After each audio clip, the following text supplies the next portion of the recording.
इस कार्यक्रम के पुण्यार्जक हैं जिन शरणम तीर्थ ट्रस्टी एवं गुरुदेव के अन्य भक्त श्री भूपेंद्र हुमड़, श्रीमती रेखा हुमड़, देव, वीना, मायरा, अंकुश, प्रेक्षा, अनीशा हुमड़ एवं समस्त हुमड़ परिवार, Mumbai Vapi, firm premium poly alloy limited.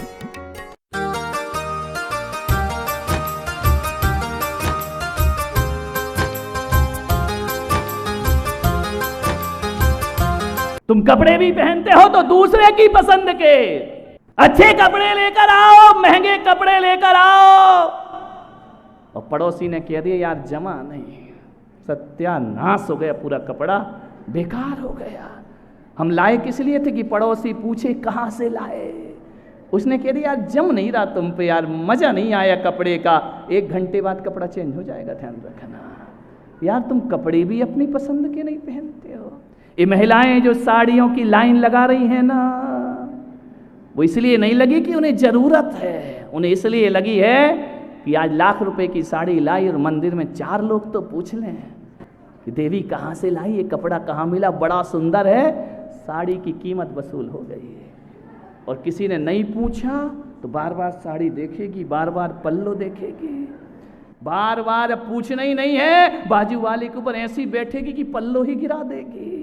अरे अब तो पूछ ले कितने की है। यदि उसने नहीं पूछा, साड़ी 2 कौड़ी की हो गई। ध्यान रखना, बेकार। यानी कपड़े भी अपनी पसंद के नहीं पहनते हो। ये लड़के, ये छोरे बाल भी अपनी पसंद के नहीं कटाते हो। पिक्चरों में जैसे कट गया वैसा कटा कटू के आ गया है। देखा नहीं लड़कों को, इधर गायब, इधर गायब, इधर बाल। देखो तो कार्टूनों को देखो, देखो हमारे समय तो थोड़ी कैंची ऊपर नीचे चल जाए तो लड़ाई हो जाया करती थी, बाल बिगाड़ दिए। आज तो जितना बिगाड़ो, जितना बर्बाद कर सको उतनी फैशन। यहाँ से गायब, यहाँ से गायब, इधर बाल। ऐसा लगता है कि बीच में फ्लाईओवर, आजू बाजू सर्विस लाइन। आदमी कार्टून बना घूम रहा है। ध्यान रखना, जम रहा या नहीं जम रहा। अरे वो पिक्चरों में देख लिया ना, वो हीरो ऐसा, पिक्चर में देख ली फलानी हीरोइन क्या पहनी, वो ही मुझे चाहिए। अरे देख तो ले, नाक पकोड़े सी शकल तेरी, काली कलूटी, और बोल रही ऐश्वर्या राय की साड़ी ला दो। अरे तुझे जम रही है या नहीं जम रही है। आदमी कपड़े भी अपनी पसंद के नहीं पहनता। महंगे आभूषण किसी ने पूछा नहीं तो बर्बाद हो जाया करते हैं। क्यों जीते हुए ऐसा जीवन? जो है वही जिंदगी है। ध्यान रखना, जिंदगी का राज यही है। तकलीफें सबके जीवन में आएंगी, समस्याएं सबके जीवन में आती हैं। ऐसा कोई नहीं है। राम के जीवन में समस्या नहीं थी क्या? कितनी समस्या थी। सारी दुनिया राम को पूजती है, राम के मंदिर बना रही, महावीर को पूजती है, महावीर की जय जयकार करती है। सारी दुनिया कृष्ण को पूजती है, सारी दुनिया महात्मा बुद्ध को पूजती है। मैं पुलक सागर आपसे कह रहा हूं, राम को पूजना अलग बात है और राम बनना अलग बात है। ध्यान रखना, आपसे कोई कहा जाए कि राम के पुजारी बनना चाहते हो या राम बनना चाहते हो, यदि मैं आपको आशीर्वाद दे दूं कि जाओ राम बन, नहीं महाराज ये क्या कर रहे हो, राम बनने में तो वनवास जाना पड़ेगा, राजपाट छोड़ के जंगल जाना पड़ेगा, कंदमूल फल बीज खाना पड़ेगा। अरे जंगल जाकर पत्नी चली जाएगी कहीं और। नहीं महाराज, राम सबको पसंद है, लेकिन राम बनना किसी को भी पसंद नहीं हुआ। राम बनो, जिंदगी में संघर्ष जियो।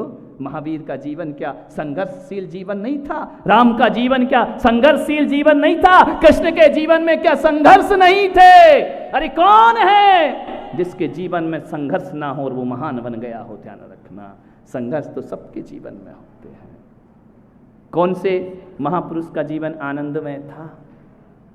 नहीं था ना, किसी का नहीं होता। संघर्ष में जीवन होता है। एक बाज पक्षी होता है, गरुड़, गिद्ध, तुम्हारी भाषा में क्या कहते हैं? वही, तुम हमसे अनजान, हम तुमसे अनजान, चलने दो जीवन की पहचान। ध्यान रखिए, मान्य। एक बाज पक्षी होता है, कभी सुना होगा? उसकी आयु 70 वर्ष होती है। कितने साल जीता है?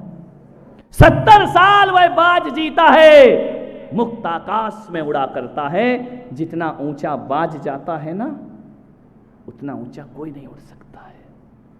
बड़े आराम से मुक्त आकाश में उड़ता है। 70 वर्ष की उसकी आयु होती है मेरे भाई। लेकिन 40वें वर्ष में उसकी जिंदगी में ऐसा खतरनाक मोड़ आता है। जब वह बाज 40 वर्ष का हो जाता है तो 40वें वर्ष में उसके जीवन में इतने भयानक दृश्य आता है कि एक पक्षी को जीने के लिए 3 चीज की आवश्यकता होती है। उसके पंख, उसके नाखून और उसकी चोंच। यही उसका जीवन हुआ करता है।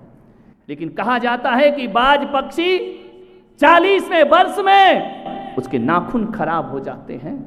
वह शिकार पकड़ नहीं सकता है। पूरे नाखून गल के गिरने लगते हैं, टूटने लगते हैं। अब उनमें ताकत नहीं बचती है। पैर ढीले हो जाया करते हैं उस बाज पक्षी के। 40वें वर्ष में उस पक्षी की चोंच खराब हो जाती है। उस पक्षी के पंख खराब हो जाते हैं, भारी हो जाते हैं। फिर वो उड़ नहीं सकता है। क्या निर्णय लेगा बाज? बाज को कहा जाता है जिंदगी चाहिए या मौत। ध्यान रखिए, बाज क्या चुनता है, जिंदगी या मौत? विचार करना है आपको। भाई बाज पक्षी संघर्ष चुनता है। वह बाज पक्षी तकलीफें सुनता है। बाज पक्षी समस्याओं का चुनाव करता है। वो सोचता है समस्याओं को चुनूंगा तो जिंदा रहूंगा, और समस्या नहीं चुनी तो मौत के हवाले हो जाऊंगा। बाज पक्षी क्या करता है? उड़ करके जाता है, दूर किसी जंगल में पहुंच जाता है, एकांत में पहुंचता है। और मालूम है आपको, वह चट्टान से चोंच मारता है। इतनी चोंच मारता है, इतनी चोंच मारता है बाज पक्षी, उसकी चोंच टूट जाया करती है, लहूलुहान हो जाता है। वह अपने पंजों को चट्टान से मार मार करके तोड़ देता है। ये तकलीफ भरा जीवन देखिए, और अपने सारे पुराने पंखों को उखाड़ के फेंक देता है। मालूम है, जब चोंच तोड़ता है ना, 50 दिन लगते हैं नई चोंच आने में। ध्यान रखिए, 50 दिन लगते हैं उसके नए पंजे आने में, 50 दिन लगते हैं नए पंख आने में। यदि बाज पक्षी मौत चुन लेता तो 40 वर्ष में उसकी जीवन लीला समाप्त हो जाती। मालूम है, 150 दिन की पीड़ा सहता है वो बाज पक्षी। 150 दिन भूखा रहता है। मालूम है, कुछ खाता पीता नहीं। चोंच टूट गई, पंजे तोड़ दिए, पंख उखाड़ दिए, तीनों को आने में 50 दिन लगते हैं। 150 दिन के बाद आप देखिए, वह बाज पक्षी जो हारी हुई जिंदगी था फिर से जीत जाया करता है। ध्यान रखिए, फिर आकाश में उड़ने लगता है, फिर बादशाहों जैसी उड़ान भरता है। सोचिए, ये जानवर है, ये ना समझ है। ये समझदार आदमी थोड़ा सा घाटा लगता है, मरने की सोचने लगता है। थोड़ी सी तकलीफ आ जाती है, जिंदगी से हताश हो जाता है, उदास हो जाता है। बाज पक्षी तकलीफें चुनता है। उन तकलीफों को 150 दिन की पीड़ा के बाद वो बाज पक्षी 30 साल की जिंदगी बड़े सम्राटों की तरह जिया करता है। उसकी जिंदगी बड़े आनंद के साथ बीता करती। क्या तकलीफ है तुम्हारे ससुराल में? क्या तकलीफ है तुमको अपने घर में? बाज जैसी तकलीफ तो नहीं है ना तुम्हारे जीवन में। पक्षी का सारा जीवन पंख, चोंच और पंजों पर टिका है। जिसके तीनों ही खराब हो जाएं, वो जिंदगी कैसे गुजारता होगा? 150 दिन की पीड़ा।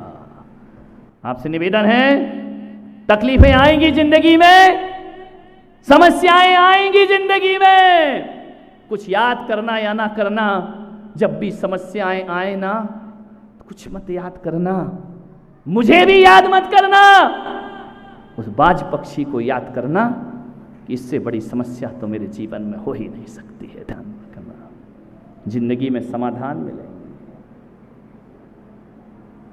कौन है सुखी संसार में? सबको तकलीफें मिला करती हैं। एक ही चीज याद रखना, चोंच भी टूटेगी, पंजे भी टूटेंगे, पंख भी उखाड़े जाएंगे, लेकिन एक बात अपनी जिंदगी में याद रखना, नदी में गिरने वाले नहीं डूबा करते हैं, डूबते तो वो हैं जिन्हें तैरना नहीं आया करता है। ध्यान रखिए, जिन्हें तैरना आता है, परिस्थितियों से लड़ना आता है, दुनिया की कोई ताकत उनका कुछ नहीं बिगाड़ सकती है। ध्यान रखिए, कितने कितने कष्ट हैं जमाने में। जवान बेटा मर जाना, फैक्ट्री में आग लग जाना, बर्बाद हो जाना, आदमी फिर भी जीता है, फिर भी जिंदा रहता है। कोरोना में कितने लोग चले गए, घर का चिराग बुझ गया। मैं वहां पर था, बड़ा गांव, बड़नगर एक गांव है एमपी में, एक जैन के परिवार से 6 अर्थियां उठी एक साथ। ध्यान रखिए, आदमी जीता है ना, फिर भी जो बच गया है वो संघर्ष करता है ना। किस बात के दुख हैं, बच्चा बचा है, माँ भी गई, पिता भी गए, भाई भी गए, चाचा भी गए, छोटा सा बच्चा बचा है। ध्यान रखना, संघर्ष में जीता है। तुम क्यों इतनी जल्दी घबरा जाते हो अपनी जिंदगी से? घबराओ, दुनिया में कितना गम है, मेरा गम कितना कम है। लोगों का गम देखा तो मैं अपना गम भूल गया। मुझे भी कोरोना हुआ था, तीनों लहर में हुआ था, और सेकेंड लहर में तो डॉक्टरों ने भी कह दिया था कि नहीं बचोगे, और मुझे बचने की चाहत भी नहीं थी और मरने की उम्मीद भी नहीं थी, लेकिन मैं जीता रहा पारसनाथ का नाम लेकर के, और आज आपके बीच बैठ कर के उपदेश कर रहा हूँ। मैं चला जाता तो कोई बात ना थी, मैं रह गया तो कोई खुशी नहीं है। ध्यान रखना, क्योंकि जब मैं लोगों को देखता था, मेरा बांसवाड़ा चतुर्मास था, मंदिर के चारों तरफ एक अर्थी रोज उठा करती थी। ध्यान रखने, सुबह से मंदिर खुलता नहीं था और राम नाम सत्य के स्वर गूंजाया। अरे लोगों को लाश देखने नहीं मिली अपने लोगों की, अस्पताल गए फिर लौट करके नहीं आए। अरे लाश तो छोड़ो, अस्थियां भी वापस नहीं मिली। ध्यान रखना, इंतजार करते रह गए और आदमी दुनिया से चला गया। क्या तकलीफ है तुम्हारे जीवन में? दुनिया में कितना गम है, मेरा गम कितना कम। सास झगड़ा करती, कोई गम है तुम्हारी जिंदगी के? पति कहना नहीं मानते, कोई गम है तुम्हारी जिंदगी के? बच्चे आज्ञाकारी हैं, ये कोई गम है तुम्हारी जिंदगी के? घाटा लग गया, ये कोई गम है क्या तुम्हारी जिंदगी के? ध्यान रखना, सोचना, विचार करना, अपनी जिंदगी में सोचना। एक बात याद रखना, आज बुरा है कल अच्छा होगा। आज बुरा है कल अच्छा होगा, वक्त ही है बदल जाएगा। क्यों नहीं बदलता वक्त? सब कुछ बदल जाता है। विचार करना है आपको। कोई एक हजारों में शायद ही खुश होता है, कोई किसी को रोता है, कोई किसी को रोता है। घर घर में ये आलम है, मेरा गम कितना कम है। कभी सोचना, क्या गम है हमको, क्या दुख है, किस बात की पीड़ा है। मैंने एक बचपन में पिक्चर देखी थी, देखता था, बचपन से साधु बाबा थोड़ी था मैं, ध्यान रखना। बचपन में एक पिक्चर देखी थी, बहुत चली थी, उसका मुकाबला शायद आज तक कोई फिल्म ना कर पाई होगी। वह फिल्म चली थी शोले, और उसमें एक डायलॉग गब्बर सिंह बोलता है, जो डर गया सो मर गया। ध्यान रखना, समस्याओं का समाधान हो जाएगा, जो डर गया सो मर गया। ध्यान रखना, आपसे निवेदन कर रहा हूं, तकलीफों से कभी जिंदगी में डरना नहीं, समस्याओं से कभी डरना नहीं। बस एक निवेदन आपसे करता हूं बड़ी विनम्रता के साथ, समस्याएं नहीं होती हैं हमारे, जिनसे हम निर्णय लेते हैं ना, गलत निर्णय हमारी समस्या बन जाया करते हैं। आवेश में हम गलत निर्णय ले लेते हैं। उल्टे सीधे फैसले कर लेते हैं, वह गलत निर्णय ही जिंदगी भर की समस्या बन जाया करता है। इसलिए आपसे निवेदन करता हूं, जिससे आप सलाह करते हो, दुनिया में सलाहकार बहुत अच्छा होना चाहिए।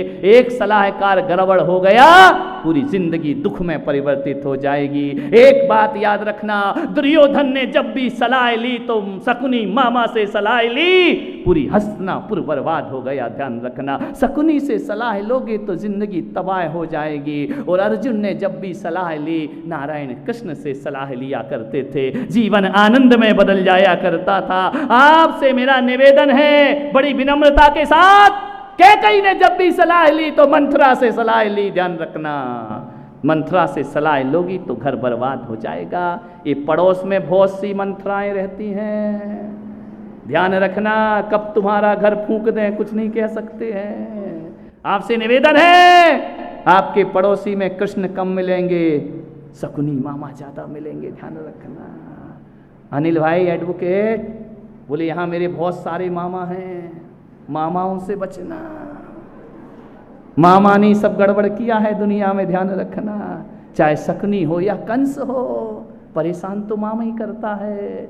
एक बात याद रखना, आपसे मेरा निवेदन है, गलत सलाह लोगे जीवन नीरस हो जाएगा, सच्ची सलाह लोगे जीवन आनंद में बदल जाएगा। आपसे मैं निवेदन करने जा रहा हूं कि किसकी सलाह लेना हो किसकी नहीं लेना।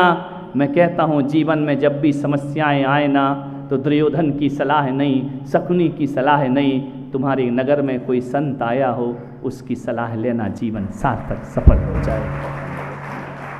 धर्म की सलाह लो, संतों की सलाह लो, जीवन तुम्हारा आनंद में परिवर्तित हो जाएगा। समस्याओं को पैर तले रौंदते चलो। जो समस्याओं से हार जाता है, समस्या उसकी छाती पर आकर बैठ जाती है। मुझे याद आ रहा है वो वाकया, एक लड़का हमारे हिंदुस्तान का, मेरे भारत का सपूत मैच खेलने जाता है, क्रिकेट मैच। जैसे ही जाता है तो उसकी मां कहती है, बेटा तेरे पिताजी की मौत हो गई है, तू कल खेलने जा रहा है, तेरे पिताजी की मृत्यु हो गई। वह तुरंत कोच को फोन लगाता है कि सर मैं क्या करूं, मेरे पिता की मौत हो गई है। उस कोच ने कहा, सलाहकार अच्छा होना चाहिए। उसने कहा, बेटा एक काम कर, जो घटना घट गई वो तो दोबारा रिपीट हो नहीं सकती है, जो चला गया वो तो चला गया। देख, तुझे तेरा देश बुला रहा है, तेरा वतन बुला रहा है, क्या करना है तुझे, अब तेरे ऊपर निर्भर है, तू क्या निर्णय लेता है। एक ही शब्द बोला, जो चला गया सो चला गया, भले पिता हो या कोई हो, वो लौट कर तो आने वाला नहीं, लेकिन तेरा देश तुझा इंतजार कर रहा है, तुझे याद कर रहा है तेरा देश, निर्णय तुझे लेना है। उस